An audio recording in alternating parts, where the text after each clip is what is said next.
Mega Man 4, 5, and 6 are an interesting bunch. By the time 3 came around, the foundation for a perfect Mega Man game was laid out pretty well. It was the job of these games to bring that to life. And they definitely did, which is one way to look at them. I think there's two discussions to be had here, and Mega Man 4 was the setup for that. Development on this game went much better than 3, which is obvious when comparing the two. First off, the opening cutscene is very well presented. It's actually a brief overview of the entire story so far, maybe to make up for 3 having no intro cutscene. 3 also had really bad slowdown, which has improved. Even though it's still present, this game has a better excuse than rushed development, and that's the upgraded visuals. I think it's about the same as Mega Man 3 in terms of complexity, but the colors are less drab and overall the art style is more refined. It really feels like a playable anime now. I'd say background elements are the only thing left to work on. Plant life in the ocean or pyramids in the desert, for example. That said, I think 4 laid a solid foundation for the art direction going forward. The level design is peak NES Mega Man. Main takeaway for me was how each gimmick stuck out in a big way. I noticed this game has a different approach to level design. In the first 3 games, stages relied heavily on enemies or death pits to make the otherwise standard platforming more difficult. 4 puts more emphasis on environmental hazards. Rain and waterfalls interfere with taking out enemies, quicksand pulls you into the scorpion's nest, and even a trash compactor makes for a fun set piece, with you having to clear out blocks to progress forward and avoid getting crushed. The last 3 games had some pretty fun enemy types, and this game really delivers there. I mentioned scorpions lurking in the sand, but how about sliding under stingrays or dodging skeletons firing their heads at you? There's fish jumping absurdly high as you platform over water. Ringman stage starts with wall cannons making it difficult to maneuver across retracting platforms. Then you've got the idea of using enemies as platforms with grasshoppers and hover things taking you over spikes. That's something the series never tried too much and I think it works great. Mini bosses are something this game embraced more. You fight whale submarine hybrids, a snail which is really fun. You always gotta be on your toes for when it sends its eyes after you. This hippo is held up by constantly regenerating rings you need to destroy to hit it. These are all great fights that take advantage of the signature timing and pattern recognition you'd come to expect, but they also highlight just how engaging Mega Man character designs can be. The main bosses are also good. 1 and 2 had issues with bosses either being way too easy or too overbearing. 3 fixed that, only issue being those guys' patterns not being super interesting. This game strikes a good balance between memorable attacks and fair design.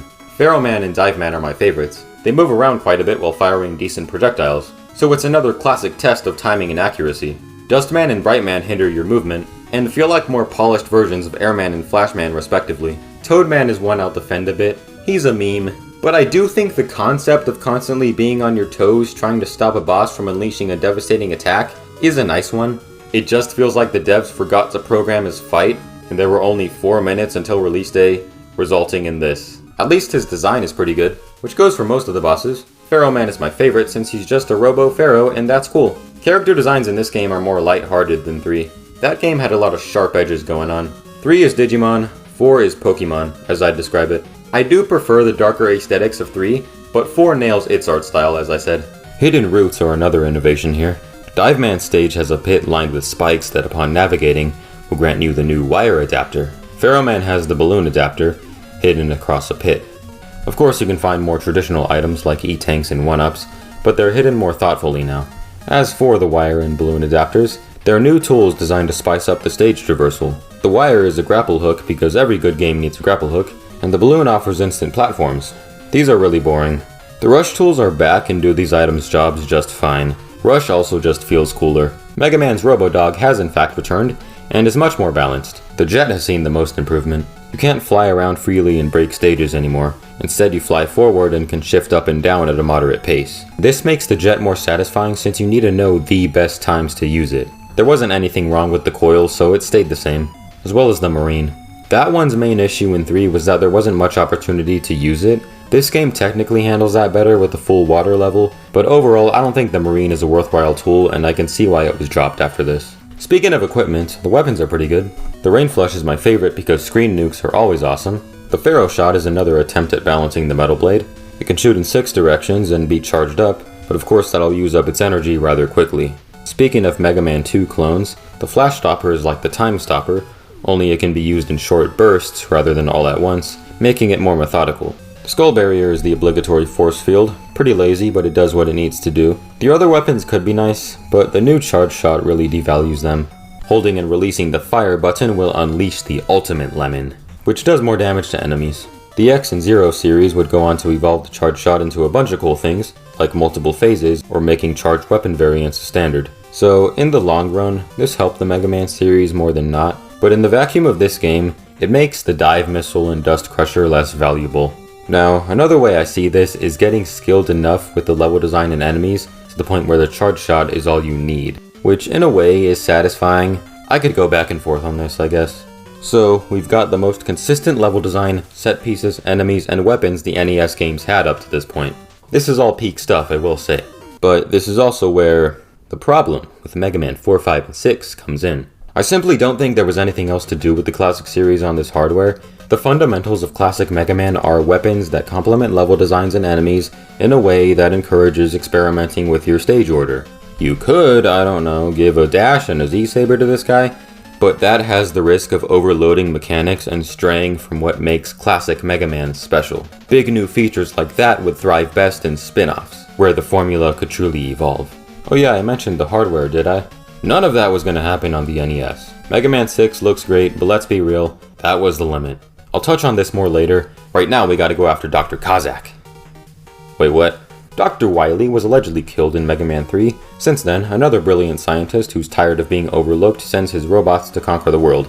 The projection isn't helping Wily. In all fairness, this game is the only one where the Wily plot twist actually works, simply because it was the first to do it. Dr. Kazak was being secretly influenced by Wily to do his bidding, which Kazak only agreed to keep his daughter Kalinka safe. A nice moment for an NES game, but I get ahead of myself.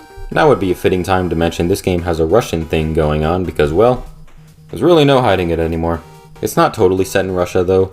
The Kazakh stages are the only ones where that's the obvious location. I don't think you'll find many Egyptian pyramids over there. This aspect isn't given much attention. Inafune's take boils down to the idea of characters from other parts of the world seeming cool. The endgame stages are alright. Art direction is standard, mostly wacky colored industrial settings. The nice looking snow in Kazakh 1 makes me wish we saw more interesting landscapes in all the castle stages. Level design gets the job done, some unique platforming challenges like this ladder section, blocks with shifting spikes, as well as alternate routes, which are nice to see. I will say, I feel like these later games don't utilize the weapons here as much as they should. Mega Man 1 had moments where it was literally required to use the weapons, that or it just made it much easier. I don't notice that much emphasis here. Is it too much to ask for the endgame to take full advantage of your arsenal? Maybe having 2 castles makes it harder, but maybe just don't have 2 castles and craft 4 or 5 memorable stages. Kazakh 3 is the most standout final level, being an auto-scroller.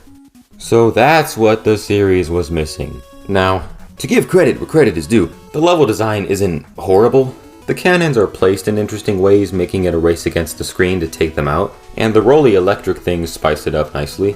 One nice thing I can say about Kazakh 3 is that the music is some of the best. The overall vibe of this soundtrack is Russian pop music, which gives every track a distinct sound from the other games. It's a lot brighter than 3's music, being closer to the shonen sound heard in 2. The more I think about it, the funnier Mega Man 3's soundtrack is to me. Like, it could be so melodramatic for no reason. Like freaking Hardman's theme of all things. It's great, don't get me wrong, but still. Back on topic, the aforementioned Kazakh 3 theme is very climactic.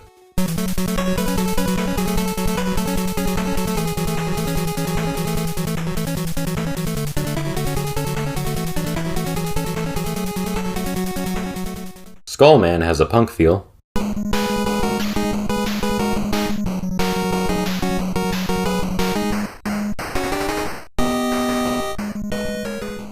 And Drillman just goes really hard.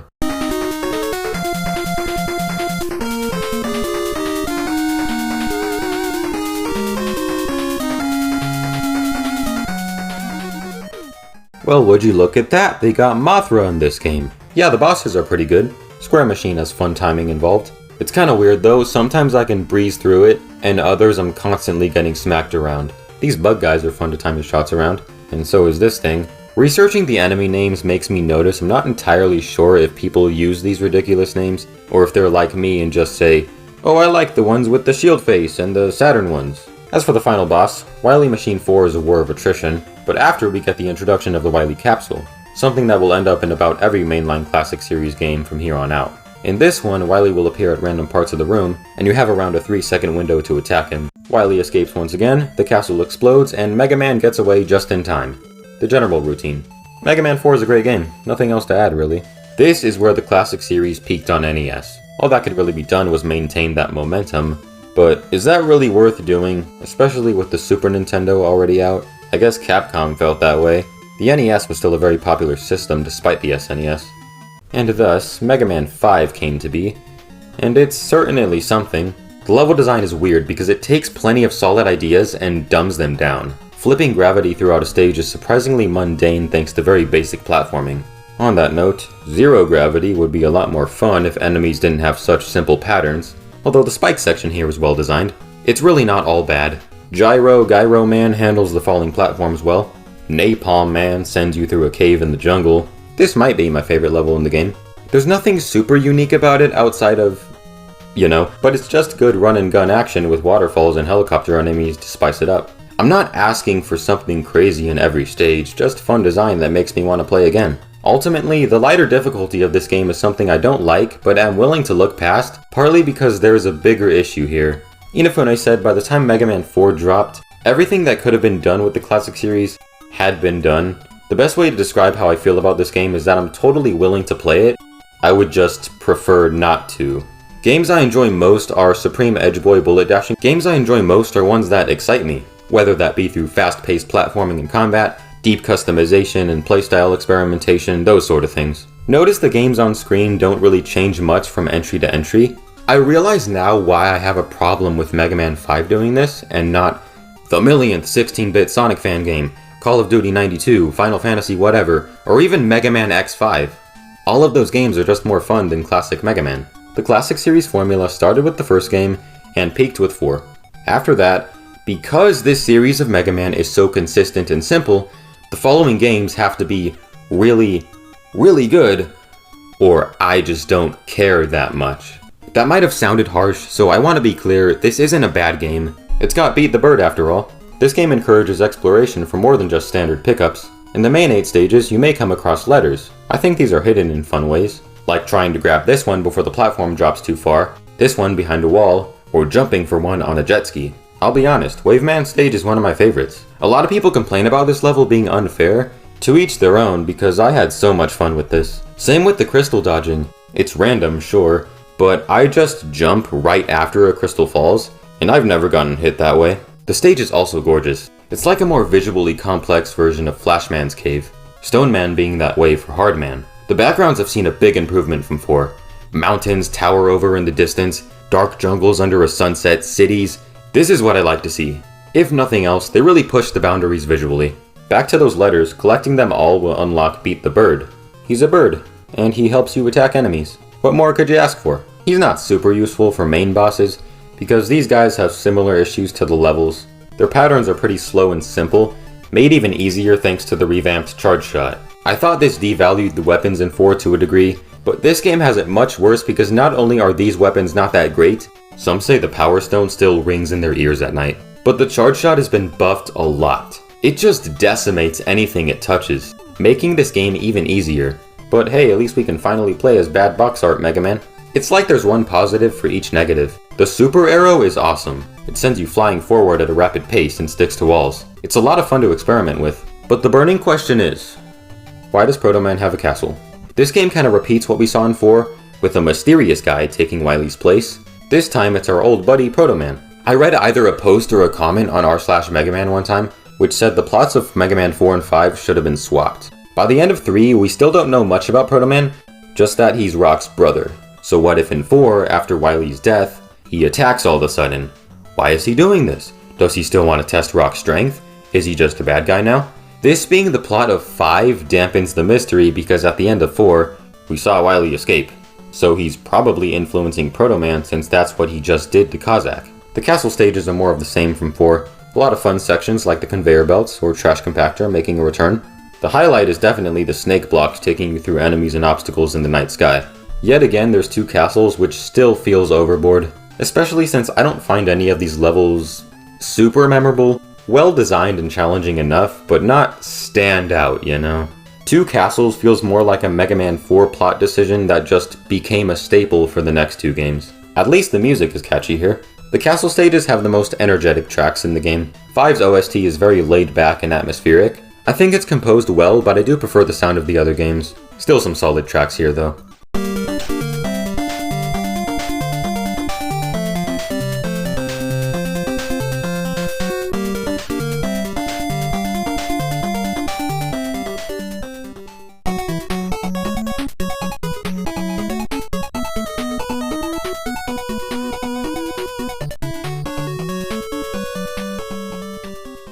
The Darkman series are the main bosses you fight in Proto Man's castle. I like their progression from Model 1 to 4, starting with no legs, 2 legs, a big arm cannon, and finally the most powerful model, who was also disguised as Proto Man. I like how it uses a lower tone whistle, and then the real Proto Man swoops in like, "Come on, you couldn't even get the lyrics right." Wily's got 2 bosses before him. This thing has you fire at its body to use as platforms and attack its head. The next one is like a smaller scale version of the square boss from 4. Wily Machine 5 is thankfully not as much of an attrition war as its previous model, and the Wily Capsule is more fun, having more going on projectile-wise. The roof almost collapses on Rock and Dr. Light. Oh yeah, Light was kidnapped, by the way. But they seemingly get some help out of there. Wily escapes, Proto Man tiptoes away, and roll credits. Mega Man 5 is an enjoyable game. It takes all that was great about the last 4 and just does it again, which is also its biggest issue. Classic Mega Man ran its course, at least on NES. Also, why would they make it harder for Mega Man to jump through a boss door? That is a fundamental part of the series. Now we come to the final Mega Man game on NES, Mega Man 6. This game was developed at the same time as Mega Man X for Super Nintendo. I guess they wanted to have one last go on the series' origin console, and it really feels like it. This game has such a climactic vibe. Starting with the plot, the World Robot Alliance is a peacekeeping organization formed after the events of Mega Man 5 to combat Dr. Wily's grand schemes. Over a year, robotics as a whole had evolved rapidly, thanks partly to the funding of the X Foundation. The first annual robot tournament was held to determine who the world's toughest robots were. The event was sponsored by the X Foundation's own Mr. X. Mr. X announces his plan to use 8 of the strongest robots from around the world to conquer the world. Also, that he'd been manipulating that fool Wily the whole time. I could sit here and meme about this, but enough people have done that, and I want to highlight how genuinely high stakes this game feels. Not only are these the most powerful 8 robots in the world, but they come from different parts of it. Japan, Canada, England, Saudi Arabia. The influences from other cultures bring out the best character design so far. This is the first time I can say all the bosses look really badass. I guess now would be a good time to mention the bosses starting with Mega Man 2 were designed by fans. Submissions were only taken in Japan, until this game opened it up to players from North America. Windman and Nightman were both designed by players outside Japan. So does Mega Man have the most canon OC characters of any franchise? Not unless you count Sonic, where I'd like to briefly talk about something I don't think is seen as a huge issue. People have just been weird about it. I don't believe there was any intent behind these designs to negatively portray other cultures. They're supposed to take inspiration from around the world, and the people designing these were fans who were probably like 15. So while some of these are a bit questionable, I doubt that was on purpose. Moving on. So, these are the strongest robots in the world, yet they can all be spark mandrilled. These boss fights aren't that great. Very bland and slow patterns, unfortunately. Their stages are better. Pretty good, actually.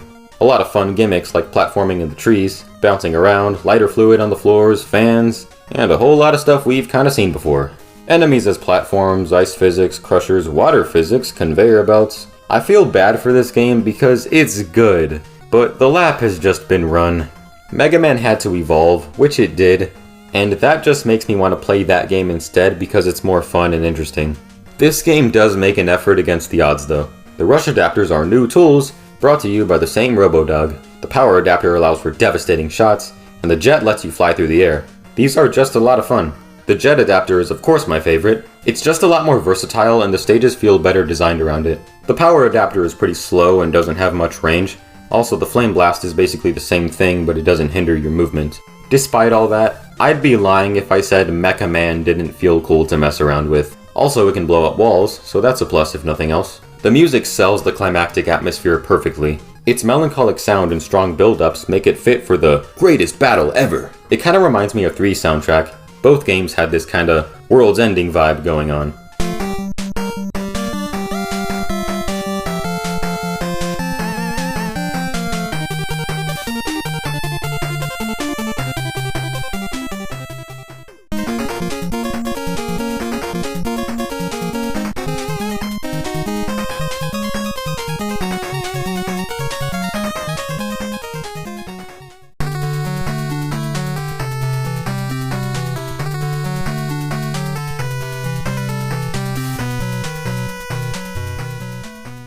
This game is visually stunning.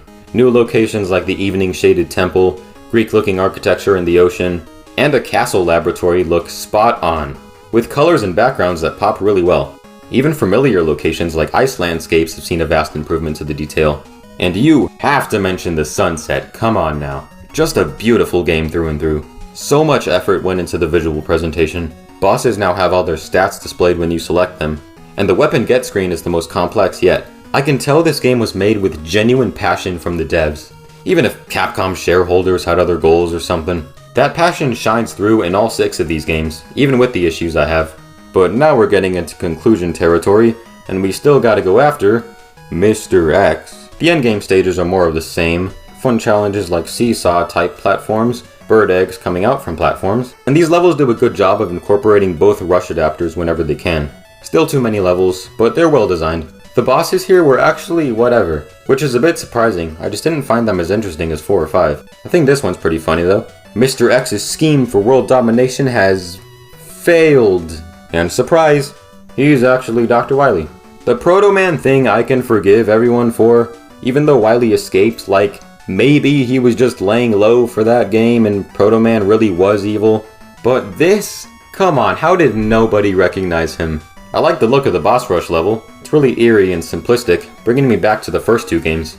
Maybe I'm reading into it too much, but that's how I like to see it. Wily Machine 6 changes it up a bit. It's in a circular shape and jumps around trying to crush you. The capsule is pretty familiar though. After all this time, Rock has finally managed to capture Wily and takes him to jail. With the mad scientist locked up for good, the world can now finally enjoy everlasting peace.